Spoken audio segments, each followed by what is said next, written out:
Ano nga ba ang tunay na definisyon ng malaya?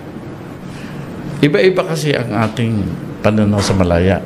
May mga lipunan na gumagawa ng kanilang formula ng kalayaan as a society. Meron namang mga lipunan na individualistic. Ang kalayaan sa kanila ako, kahit anong gusto ko sa buhay, papayagan ako. Kaya ang iniintindi sarili, iniintindi yung kanyang sariling pag-unlad, personal. But may mga, dito sa lipunan natin, parang iyan ang definition ng laya na umiiral sa atin. Yung laya ng lipunan na magtulong-tulong, magsama-sama para ihugis ang uri ng lipunan na gusto nila. Isang uri ng kalayaan yun eh.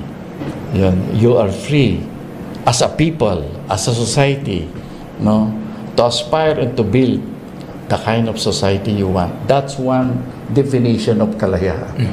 The other definition, ay, huwag mo akong pakikialaman. Kung anong gawin ko sa sweldo ko, kung anong itsura ko, kung anong ganito ko. Personal yun. Yan is one form of kalayaan na sa tingin ko ay hindi nababagay sa isang lipunan na nagnanais na magkaroon ng mas magandang kinabukasan as a people, as a nation.